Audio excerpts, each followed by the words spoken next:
दिख रहा है कि एक तरफ जय श्री राम है, एक तरफ जय बंगला है।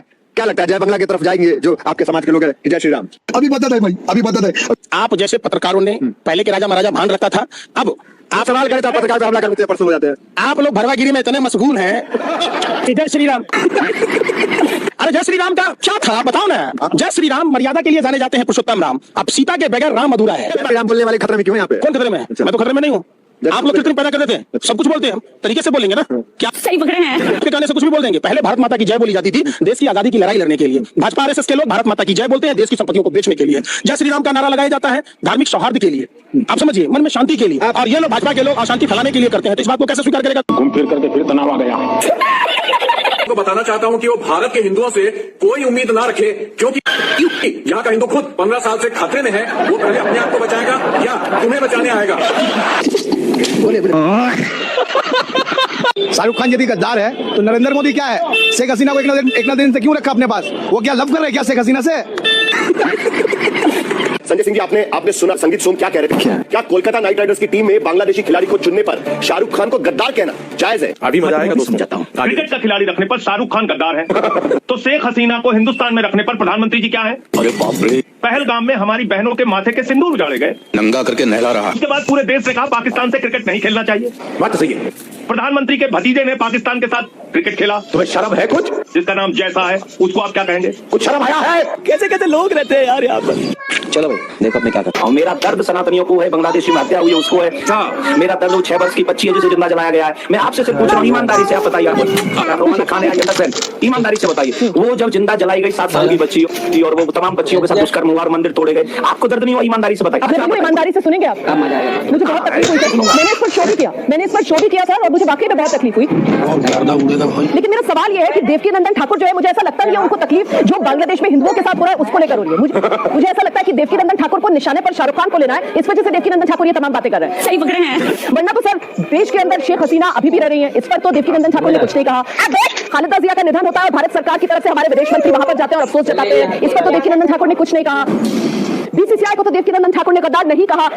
जब ऑपरेशन सिंदूर ऑन था और भारत और पाकिस्तान के बीच क्रिकेट मैच चल रहा था तब भी देवकीनंदन ठाकुर ने कुछ नहीं कहा। नंगा करके नहला रहा। बांग्लादेश के साथ हमारे रिश्ते अभी भी जस की तरफ बने हुए हैं। भारत सरकार बांग्लादेश के साथ अपने रिश्तों पर विचार करे, ऐसा भी कोई सुझाव देवकीनंदन ठाकुर की तरफ से नहीं आया। कैसे भी करके निकाल मेरे भाई, मैं फंस गया। इसलिए मैं तो सवाल पूछूंगी ना। आइए, कोई सलाह भारत सरकार के लिए देंगे आप? मैं ये मानता हूँ कि मुझसे बात एक कोई नहीं है भारत को मानने वाला। तो इसका मतलब ये होगा कि अगर मैं भारत का नागरिक हूँ, मैं भारत से प्रेम करता हूँ, तो क्या आप मुझे गौमूत्र खिला दीजिएगा? आप पीजिए। ऑब्जेक्शनेबल स्टेटमेंट है। गौमूत्र और ये जो हमारे स्वतंत्रता सेनानियों ने सुनकर इस देश की स्वतंत्रता जीती है, उसका आप कंपैरिजन गौमूत्र से कर रहे हैं। मैंने गौमूत्र का नाम लिया है जिसको आप लोग छिड़कते हैं, पीते हैं, नहाते हैं। मैंने गंदी चीज का नाम तो आपके नहीं, आप लोग मतलब कौन? आप लोग मतलब कौन? आप लोग मतलब कौन? आपकी बात कर रहा हूँ। मैंने कभी गौमूत्र को नहीं अपनाया है। जिनके दिमाग में फितूर है ना कि शाहरुख खान नहीं पिट सकता, संजय लीला भंसाली से पूछना। लगातार 8 घंटे तक मारा था। तुम तो धराधम फेंके जा रहे हो। लगातार 8 घंटे मारा था। चलो भाई देखो अब मैं क्या करता हूँ। आपने उसको देखा कि उसकी शक्ल ऐसी जैसे आइसक्रीम चूस के फेंक देते थे, झाड़ू से बिछड़ा हुआ तिनका ऐसा करके लगा। हमने ना संगीता बसलाने को मारा, 5 घंटे तक मारा। अमित शाह का फोन आया है ना। अमित शाह का उस जमाने में फोन आ गया था, तू उसको भंसाली को मार रहा था तो तू शाहरुख खान को मारना, लगातार मार। मैं तो खुद कह रही हूँ वो चूरन झाड़ू से बिछड़े हुए तिनके का तू मुझे सुन पा रहा है तो जा, मैं तुझे खुला चैलेंज दे रही हूँ। अगर वाकई तू अपने बाप की औलाद है, आइसक्रीम की चूसी हुई डंडी, तू अपने बाप की औलाद है, तू शाहरुख खान को मार। और अगर तूने शाहरुख खान को घेर लिया, 2 चमाटे मैं भी मारूंगी। शाहरुख भैया जरा बताओ, तुम गद्दारों के साथ हो? जी के स्वागत में पत्रकार ऐसे खड़े हो जाएंगे जैसे भगवान के सामने खड़े हो गए। अगर प्रधानमंत्री जी आ जाए ना इंटरव्यू लेने के लिए तो जो पत्रकार है ना, नमस्कार ऐसे किया करता है। प्रधानमंत्री के लिए झरना में लेट गए आपके चरण चुंबक, वही तो बता रहे हैं क्यों चरण चुंबक पत्रकारिता है? ये पत्रकारिता नहीं, भारतीय जनता पार्टी के लिए दलाली है। गजब बेइज्जती है। मीडिया का काम होता है निष्पक्ष होकर पत्रकारिता करना। एकदम सच बोलता है, लेकिन वो भारतीय जनता पार्टी का चरण चुंबक हो गया है।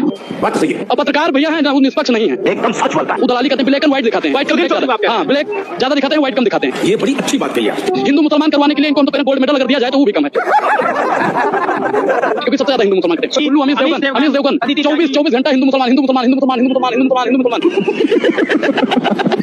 पूछता है भारत, पूछता है भारत, आवाज गोदी मीडिया पे थूकता है भारत। आज लोगों पे थूक दिया इंडिया लाइन से। पत्रकार बन के आप बातचीत करोगे तो हम भी जवाब देंगे। मजा आया। खत्म, bye bye, tata, good bye.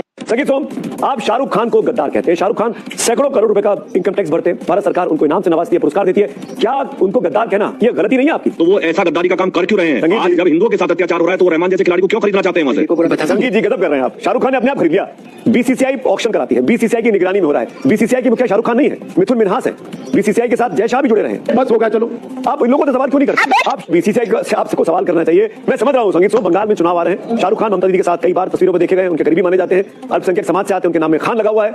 उनको निशाने पर लेकर आप सांप्रदायिक सियासत कर रहे हैं, जो आपकी खासियत रही है। पाताल में चले जाइए तो गैस और कोयला अडानी की, जमीन पर आ जाइए तो बिजली सड़क अडानी का, पोर्ट एयरपोर्ट अडानी का, और आकाश में चले जाइए तो हवाई जहाज अडानी का। नहीं देखा जा रहा यार, नहीं। तो आकाश से लेकर पाताल तक स्टील और सीमेंट सब कुछ एक व्यक्ति को आपने दे दिया और यही नहीं रुके आप। अच्छा, 2.5 लाख करोड़ रुपए का कर्जा दिया गया है अडानी को। अमित देवगन अगर आपको 2.5 लाख रुपए का कर्जा चाहिए होगा तो आपकी चप्पल में जाएगी बैंकों में दौड़ते मैं आपकी बात मानता हूं, लेकिन बॉन्ड जरूर रखे गए, उसके बदले एसेट्स भी तो रखे गए। अरे सुन तो लीजिए जी, अरे मैं पूरी बात जी सुन लीजिए। आपकी बात उसका भी जवाब दे रहा हूं। एक ही व्यक्ति का अडानी का 84,000 करोड़ रुपए माफ किया गया।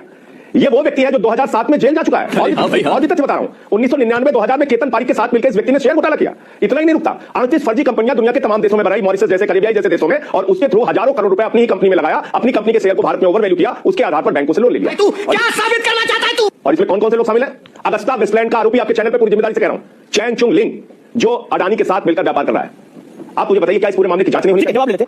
जवाब लेते हम क्या मांग कर रहे हैं? हम तो कह रहे हैं जी, जवाब लेते हैं। जेपीसी बना के इसकी जांच कराओ आप जी, पार्लियामेंट के अंदर इस पे चर्चा तो आप कराइए जी।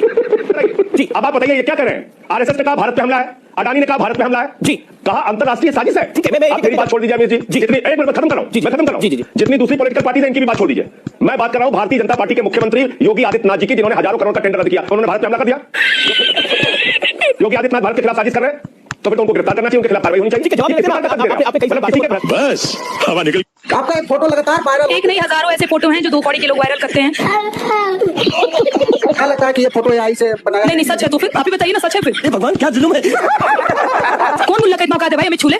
किसका इतना दम है? अकेले इस गाड़ी में बंद थे हम, तब भी हमको कोई हाथ नहीं लगा पाया। रुको जरा, सबर करो। मुझे क्या करना होगा? अभी ज्यादा कुछ नहीं बोलेंगे, बस अंजाम के लिए तैयार हैं। मुझे ये दिन देखना पड़ रहा है, तो इससे बड़ी शर्मिंदगी की बात हिंदू समाज के लिए कुछ हो ही नहीं सकती।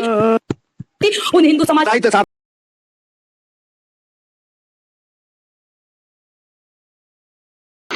सामने भाजपा के प्रवक्ता बैठे। सर मैं पूछ रहा हूं आपसे, जब मैं कहीं मिलूं तो जयराम जी कहूं या जीराम जी? मैं नहीं बताऊंगा। आपने नाम बदल दिया ना, आपने मनरेगा का नाम बदल के जीराम जी कर दिया, चलो ठीक है। पर मेरा आपसे एक सवाल है, भले ही आपने महात्मा गांधी के नाम की योजना बदल दी हो, लेकिन उसमें जो मजदूरी करके पैसा मिलेगा उस पर तो गांधी का ही नोट है। बाप रे, गांधी जी का फोटो है। सर आपने 100 दिन के रोजगार गारंटी को 125 दिन का कर दिया। मेरा सरकार से सवाल है, क्या आपको क्या लगता है गरीब को 365 दिन में से सिर्फ 125 दिन भूख लगती है क्या? ऐसे ऐसे लोग तुम्हें मंत्री बने बैठे हैं, जिन्हें देखकर हम टीवी बंद कर देते हैं। शर्म टीवी बंद कर देते हैं। आप बताइए, संबित पात्रा को जानते हैं आप? वो टीवी पे बैठ के गोबर में कोई नोट ढूंढता है। क्या बात कर रहे हैं? अभी पता चलेगा। गोबर जो होता है वो कोहिनूर हीरे से भी ज्यादा महंगा होता है। तो रुको जरा, सबर करो। और मोदी जी ना होते, बोलते हैं अंधभक्त, मोदी जी ना होते तो पूरे आधे भारत के लोग मर जाते। ये तो लेटेस्ट न्यूज़ है। मानते हैं कि मोदी जी नहीं होते तो लोग मर जाते हैं? आप मानते हैं कि अंधभक्त मानते हैं? मैं नहीं मानता। अंधभक्त तो ये भी मानते हैं कि ये जो सूरज जो रोज निकलता है वो बस जब तक मोदी जी कहते नहीं वो निकलता ही नहीं। गजब बेइज्जती है। प्रधानमंत्री